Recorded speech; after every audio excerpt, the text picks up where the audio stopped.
sempre sou encantado por este hino que acabamos de cantar. Trabalhei 9 anos na Junta de Missões Nacionais com o pastor Oliveira de Araújo, de quem sinto muita saudade.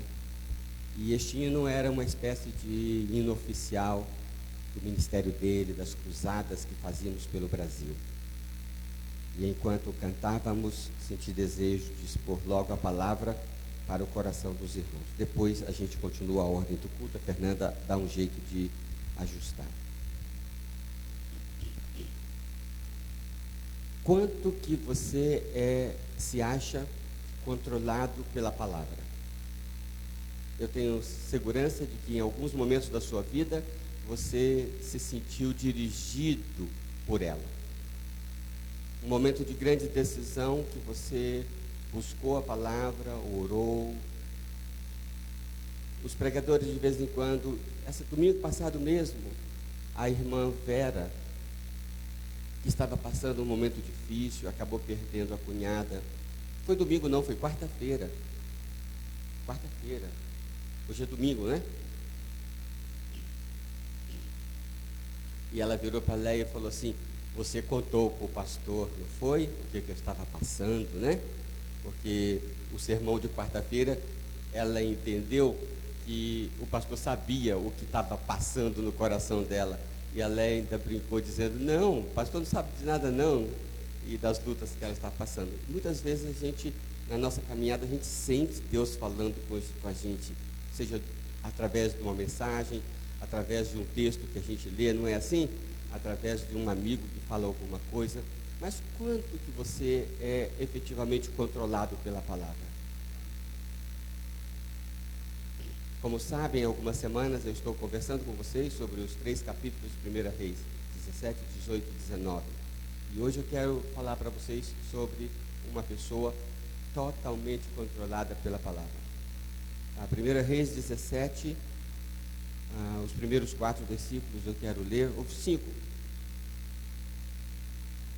Diz assim: ora, Elias de Tisbe, em Gileade, disse a Acabe: juro pelo nome do Senhor, o Deus de Israel, a quem sirvo, que não cairá orvalho nem chuva nesses anos seguintes, exceto mediante a minha palavra. Depois disso, a palavra do Senhor veio a Elias: saia daqui, vá para o leste e esconda-se perto do riacho de Querite, a leste do Jordão. Você beberá do riacho e dei ordem aos corvos que o alimentem lá. E ele fez o que o Senhor lhe tinha dito. Vou parar aqui. E ele fez o que o Senhor tinha dito. Essa madrugada eu quis ler novamente esses 3 capítulos. E eu fiquei pensando que esse capítulo 17 mostra um homem pleno. Mostra um homem que nós chamaríamos de normal, de um crente normal, nada de poderes divinos, assim, extraordinários, mas um homem dirigido pela palavra. E essa configuração é perfeitamente possível e, na verdade, a configuração que Deus traçou para cada um de nós, desde o início. Lembra quando Adão estava lá no jardim? Diz que todas as tardes aparecia o Senhor e ele ouvia o Senhor, ele sentia o Senhor. Parece que ele podia ouvir os passos de Deus sobre as folhas secas do jardim, na brisa da tarde. A configuração sempre foi de sermos dirigidos pela palavra, pela voz, porque o homem não vive de pão, mas vive da palavra de Deus, né? Então você observa como que a palavra vai conduzindo este homem. Não chove a não ser pela minha palavra, foi o que ele diz no versículo 1. Nós encontramos aqui um homem conduzido pela palavra e ministrando pela palavra. Então ele andava pela palavra. A gente acha isso muito estranho porque estamos muito secularizados. A gente acha estranho. Eu coloquei como sugestão de quebra-gelo para os PGs a seguinte pergunta: você ouve vozes?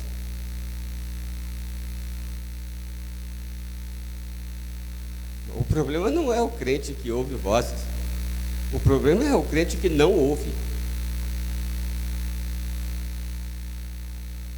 Mas ouvir vozes de pessoas que existem e não de pessoas, porque a loucura está você ouvir vozes que não estão sendo ditas, porque não, a pessoa que supostamente está falando não existe, né? Ouvir vozes de fantasma não existe, então você está precisando se juntar lá com a dona Edna, né? Agora, ouvir vozes de quem realmente existe, não tem nada de errado. E Deus fala ou não fala? A gente prega isso. Elias ouvia Deus dizendo. Diz o texto que o Senhor, depois disso, a palavra do Senhor veio a Elias. Há uma conversa aqui. Veio a palavra do Senhor a Elias. Versículo 5. Ele fez o que o Senhor tinha dito. Então ele foi para perto do Jordão. Depois de algum tempo o rio secou. Então veio a palavra do Senhor. Versículo 8 e 9. Vá imediatamente para Sarepta. Aqui há até um senso de urgência. É para ir, ele ouviu a voz do Senhor, é para ir, e é para ir agora. E ele foi. Versículo 10. Olha a sequência, como é que a coisa transcorre. Lá no versículo 14 ele já está em Sarepta, mais de 200 quilômetros acima. E ele está conversando com a viúva. Olha como ele fala para a viúva: assim diz o Senhor, a farinha na vasilha não se acabará, o azeite na jarra não secará. E diz o versículo 16: a farinha não acabou. Agora observe o que o escritor colocou. A farinha não acabou, o azeite não secou. Agora observe, versículo 16: conforme a palavra do Senhor proferida por Elias. Então é um homem que está se conduzindo pela palavra, totalmente conduzido pela palavra e ministrando pela palavra. Há muitos que se acham conduzidos pela palavra, mas não tem palavra. Fala e não cumpre, promete e não cumpre, não é? Então observa como a viúva gentia disse, depois do versículo 24, é como termina o capítulo 17: agora sei que tu és homem de Deus e que a palavra do Senhor vinda da tua boca é a verdade. Vocês podem perceber então nesse capítulo 17 que narra basicamente Elias com essa viúva, porque a viúva é o centro desse capítulo. Vocês podem notar este homem Elias, que era sujeito a tentações como todos nós, sendo conduzido por essa conversa com Deus, por esse ditar de Deus na sua vida. Ande e ministre na palavra. Que feliz é o crente que, quando tem que tomar uma decisão, consulta a palavra. Quando tem que fazer qualquer coisa, consulta a palavra. Ele se enche da palavra. Ele realmente acredita que a palavra de Deus é um guia. Ele espera ouvir a voz de Deus. Este é o homem conduzido pela palavra de Deus. Ai, que bênção é ser pastor de uma igreja cujos membros se guiam pela palavra, se deixem orientar pela palavra de Deus. Hoje nós temos sido guiados por muitos sons, muitas vozes, e que alegria vai ser quando a nossa igreja e todas as igrejas se deixarem guiar especialmente, soberanamente pela palavra. Não mudou. Você pode dizer assim: ah, mas isso foi lá no Antigo Testamento. O Novo Testamento as coisas mudaram. Não, Elias é um tipo, e de algum modo ele antecipa o que seria para mim, para você, para todos nós, conforme profetizou Joel, capítulo 2. Agora nós temos o Espírito. Assim como Elias ouviu e aquilo era um destaque, tanto que foi narrado, Hoje todos os crentes, um adolescente pode ouvir Deus falando. Então se perguntar aí para você, não sei se acaba para você, sabe? Você ouve vozes? Sim, eu ouço. Eu ouço Deus falando comigo, me orientando, me dirigindo, é por aqui, falando aqui atrás de mim, ó, esse é o caminho, siga. Então eu quero concluir esse primeiro ponto, lembrando Lucas 12, versículo 11 e 12. Quando vocês forem levados às sinagogas e diante de governadores e das autoridades, não se preocupem com a forma pela qual se defenderão, porque o Espírito lhes dará a palavra. Isso é Novo Testamento. Jesus está falando para os discípulos que iriam continuar. Ele já estava com a consciência, com a compreensão de que iria deixar os discípulos sozinhos, como nós estamos, sozinhos, sem a presença física dele. Então essa palavra é para mim e para você. Essa é a palavra. Agora eu acertei, porque, né? 50%. Então, ele está dizendo para você que não precisa ficar preocupado, porque naquela hora difícil, você vai ouvir vozes. Você vai ouvir uma orientação dizendo, fale isso, diga isso, oriente assim. Então, essa é a pessoa conduzida pela palavra. Você gostaria de andar conduzido pela palavra? Uma alternativa seria ser conduzido pelas emoções, pela paixão, pela ira, pela inveja, o dinheiro, busca de sucesso. Mas a configuração é deixar-se conduzir pela palavra, pela orientação do Senhor, sobretudo conforme registrado nas Escrituras. Então nós vamos para o capítulo 18. No capítulo 18, o personagem especial é Obadias, mas a condução da palavra continua. Depois, versículo 1, capítulo 18, acompanhe comigo se puder. Versículo 1: depois de um tempo, veio a palavra do Senhor a Elias: vá a Acabe. Ele estava lá com a viúva no norte, e agora não deixou na rotina de ouvir o Senhor. Passou-se quase 3 anos, e aí ele ouve a palavra: desça a Samaria. Eu estava recapitulando esses dias momentos graves da minha vida, quando eu tive que ouvir esse tipo de condução, né? Eu estava na Junta de Missões Nacionais em cerca de 1991.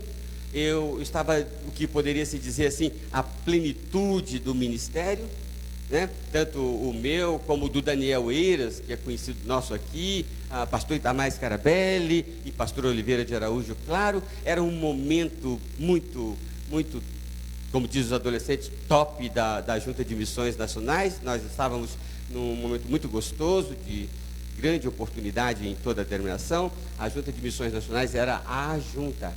E sabe o que eu senti? Eu senti o desejo de deixar a junta.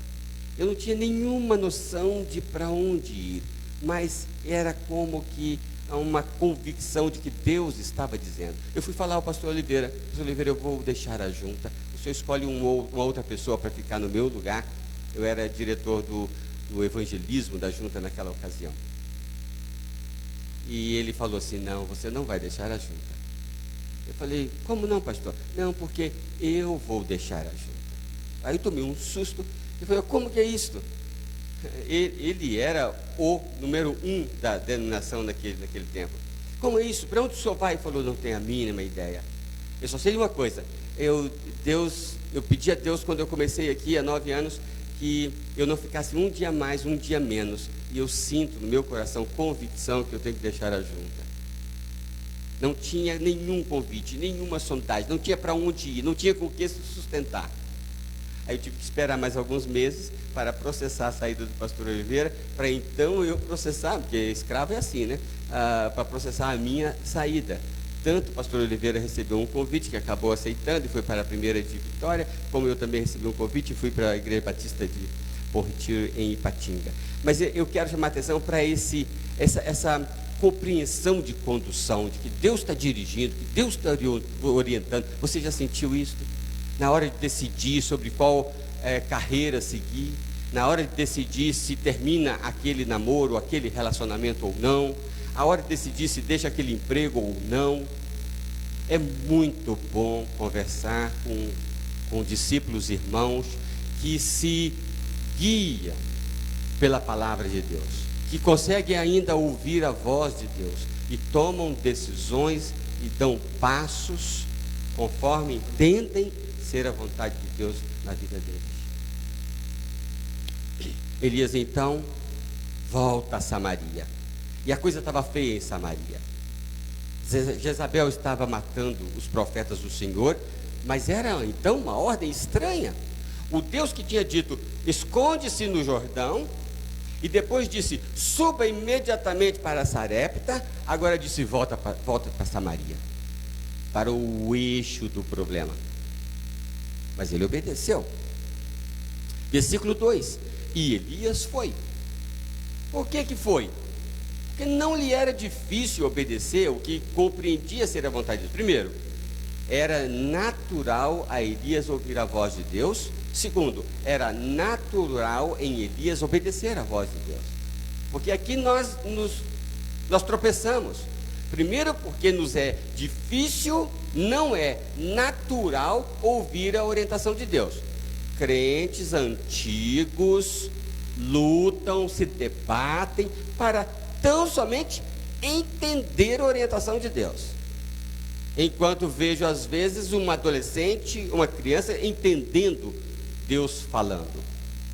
E segundo, quando entendem, outros dos que entendem, um percentual ainda se debatem para obedecer. Para Elias parecia natural.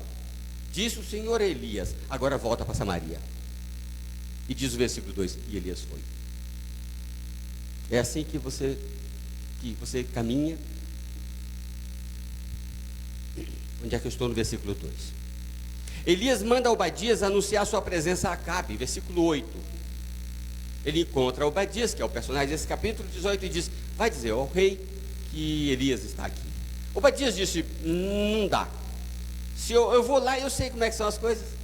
Eu sei que você é controlado pelo Espírito.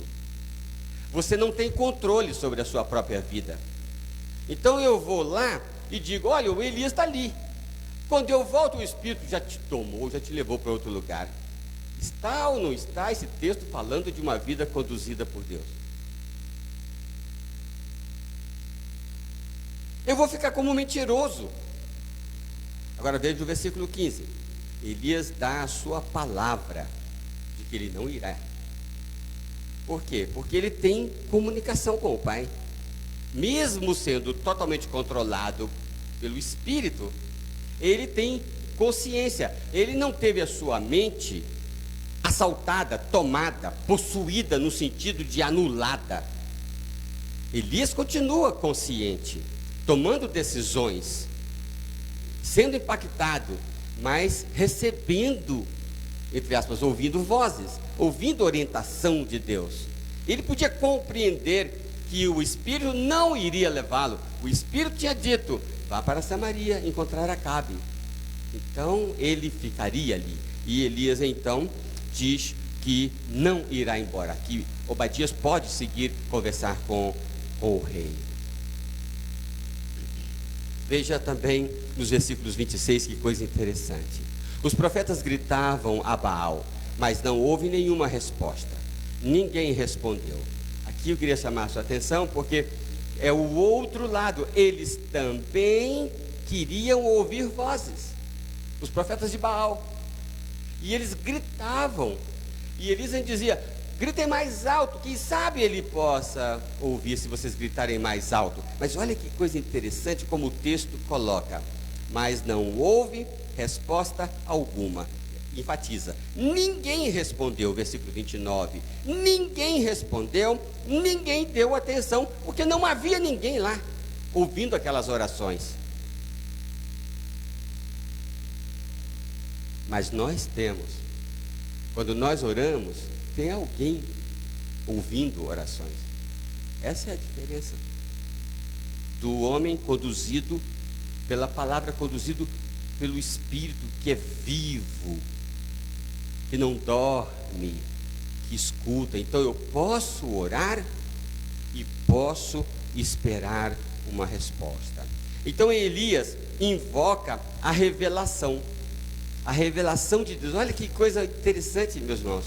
Ele manda pegar 12 pedras e construir um altar. E ele diz assim: eu estou invocando o Deus de Jacó que revelou, seu nome será Israel. Então ele está invocando as Escrituras. Naquele momento crítico, em que um bando de religiosos estavam invocando a nada.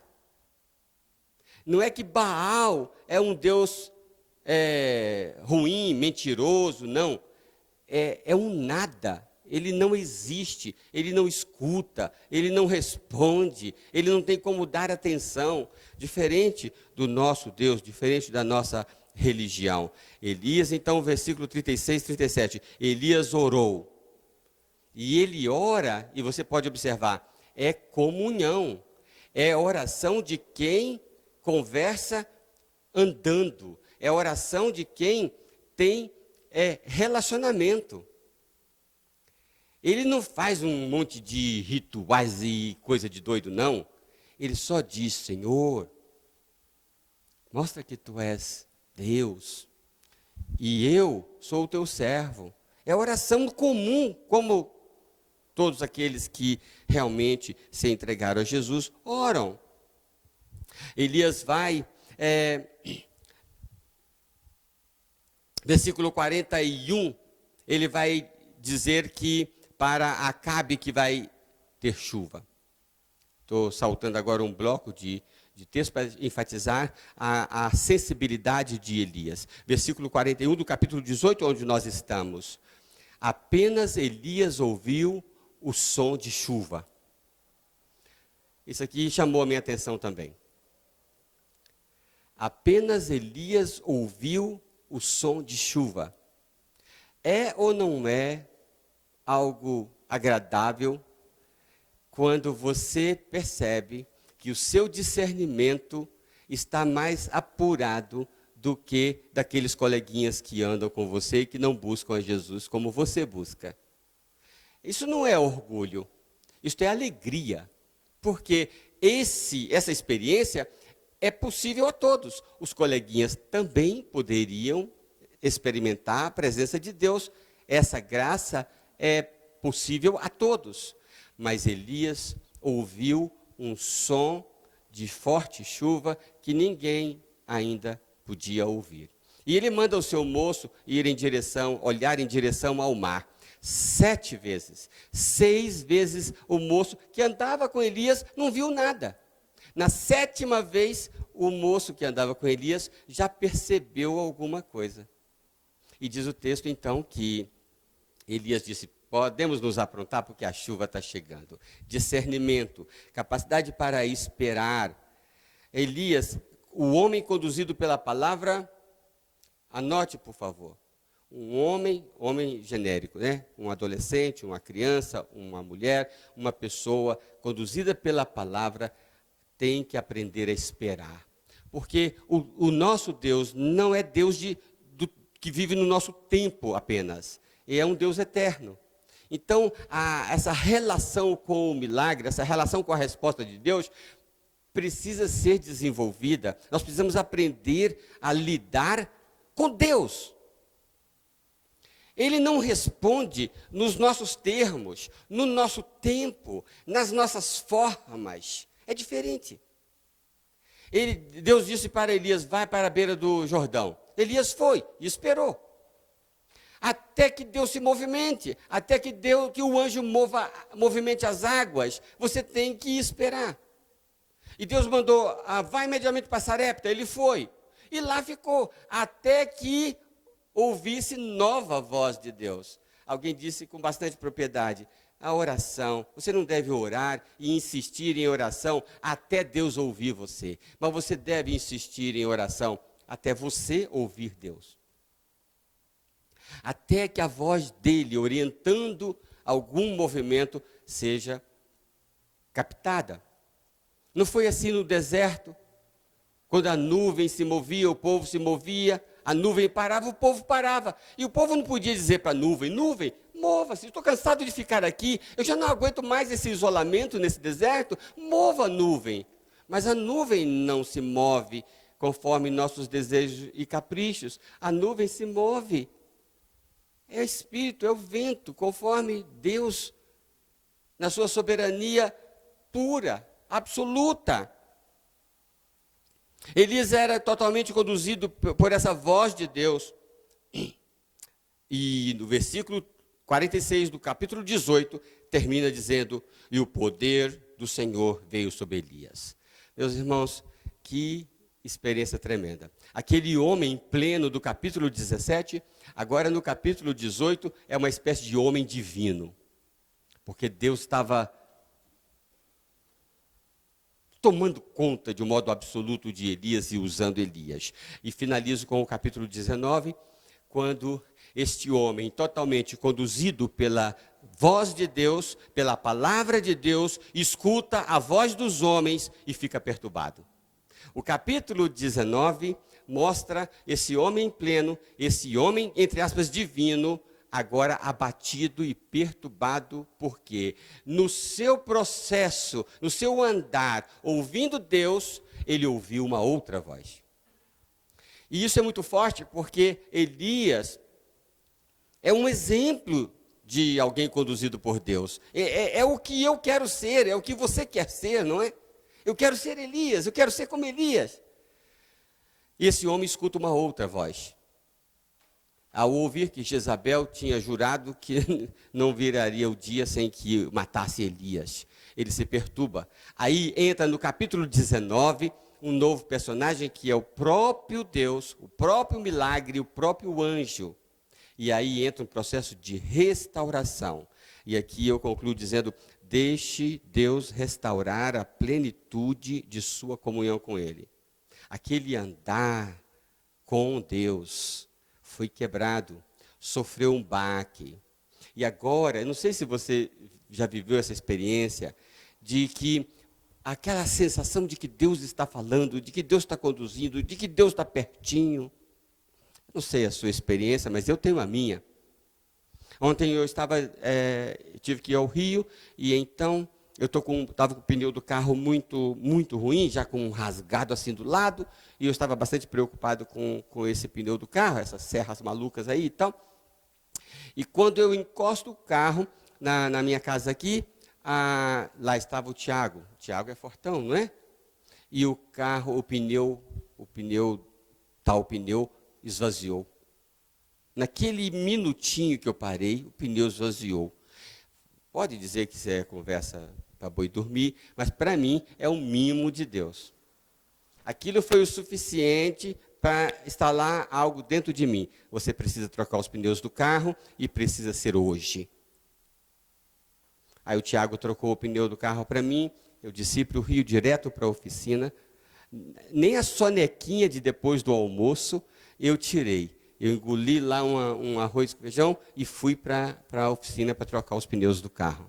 Porque no meu coração eu senti que Deus estava dirigindo, Deus estava falando, Deus estava orientando a rotina. Deus orienta a rotina da nossa vida. Esse homem leva um baque, esse homem agora escuta uma outra voz e ele sai dessa configuração. A mesa de som está ali, eu espero que o som esteja bom hoje, mas às vezes a coisa sai de configuração. E quando sai de configuração, é um trabalho tremendo. E você vai encontrar, então, no capítulo 19, Deus restaurando. Esta é a palavra. Deixe Deus restaurar aquela configuração do homem pleno, do homem que é usado por Deus, do homem que é dirigido por Deus.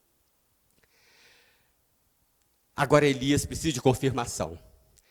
Elias tem um toque, sente um toque, porque mesmo estando fora da configuração, você ainda sente o toque de Deus.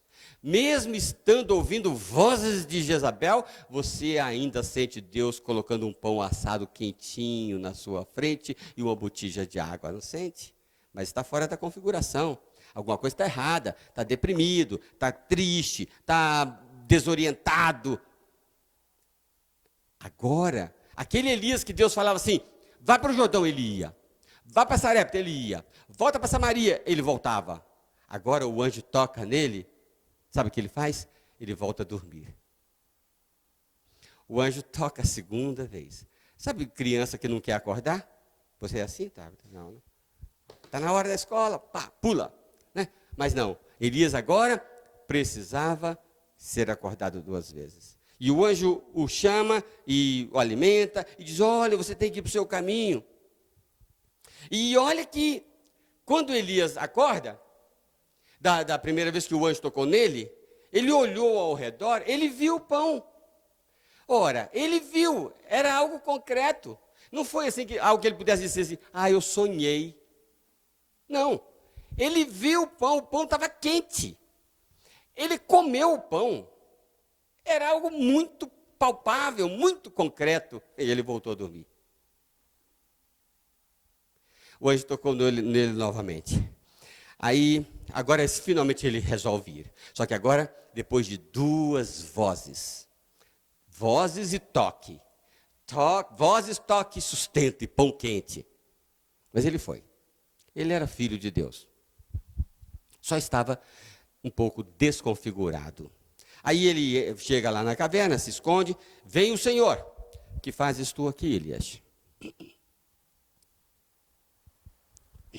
Versículo 19, estou no capítulo 19, concluindo. Mas ele não percebe o Senhor no vento forte. Ele não percebe o Senhor no terremoto. A mesa de som estava bem desconfigurada. Ele não percebe o Senhor no fogo. Numa quarta investida, agora numa espécie de murmúrio, numa brisa suave, ele percebe o Senhor. E outra vez o Senhor pergunta, que fazes tu aqui? Já tinha perguntado. E outra vez ele está ouvindo vozes de si mesmo. Até ele, o que o fez fugir foi vozes de Jezabel. Agora ele só ouvia a si mesmo. Eu sou zeloso, eu isso, eu. Que fazes tu aqui, Elias? A palavra de Deus veio então no versículo 15. Volte pelo caminho por onde veio. Para mim, isto é, volte à configuração do capítulo 17 e do capítulo 18. Volte a ser aquilo que você era naquele momento lindo da sua vida, que você quase tocava a presença do Senhor. Que você sentia Deus dirigindo. Que Deus falava e você fazia. Que Deus dizia, vá lá e você ia. Que Deus falava, fica parado e você ficava.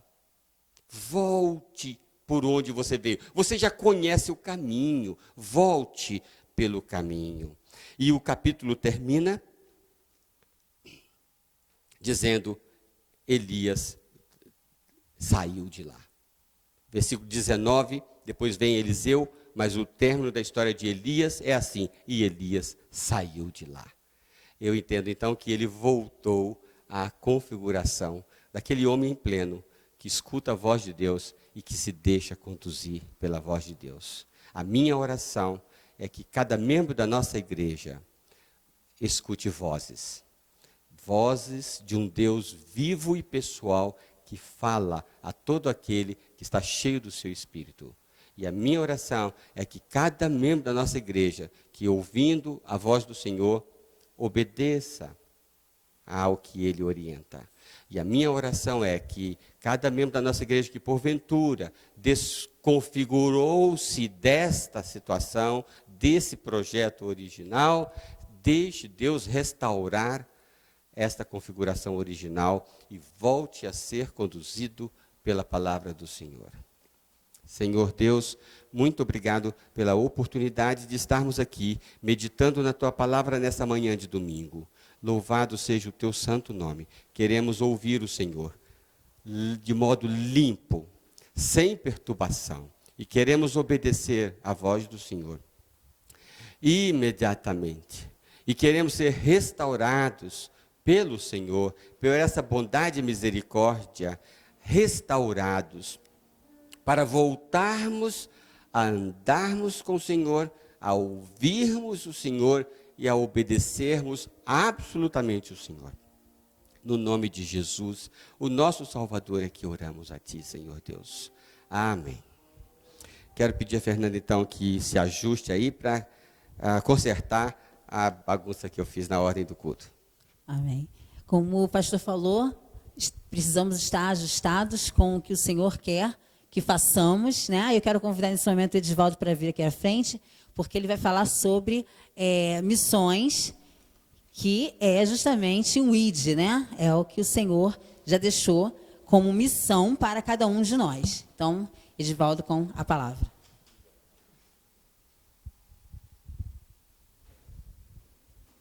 Meus irmãos, eu queria mudar de lugar hoje. Eu quero vir para o lado de cá para mostrar aos irmãos o nosso termômetro, né? A nossa oferta hoje está em 21.928 e o nosso alvo 25.000. Primeiro eu gostaria de agradecer aos irmãos por todo o esforço que tem sido feito na nossa campanha de missões. A nossa igreja sempre teve por característica mandar uma bela oferta de missões, tanto missões nacionais quanto missões mundiais. E eu gostaria de agradecer a cada irmão pelo esforço. Hoje nós vamos receber um casal de missionários que estarão aqui conosco à noite, e eu gostaria que os irmãos acompanhassem o culto, aqueles que não puderem estar aqui, que acompanhem o culto hoje à noite, no nosso encerramento da nossa campanha. Nós vamos estar encerrando a nossa campanha oficialmente hoje à noite, mas a nossa campanha continua.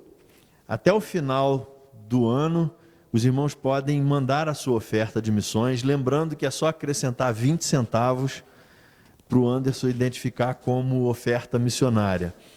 E nós vamos ultrapassar o nosso alvo, eu tenho certeza disso.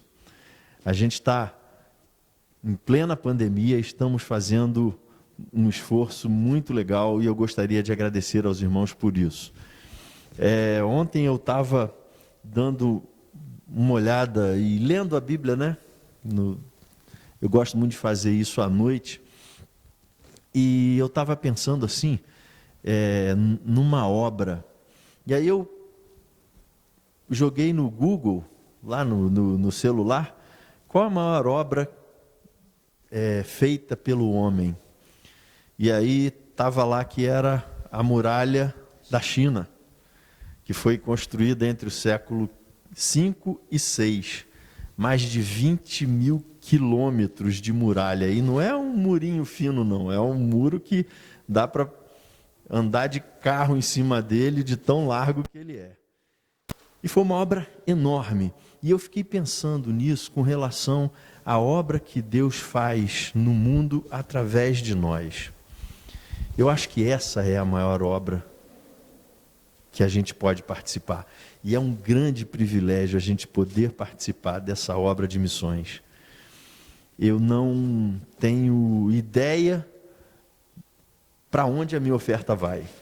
E mais sério ainda, eu não tenho ideia de como esses recursos são administrados. Mas eu também não quero saber. Porque eu quero fazer a minha parte nessa grande obra.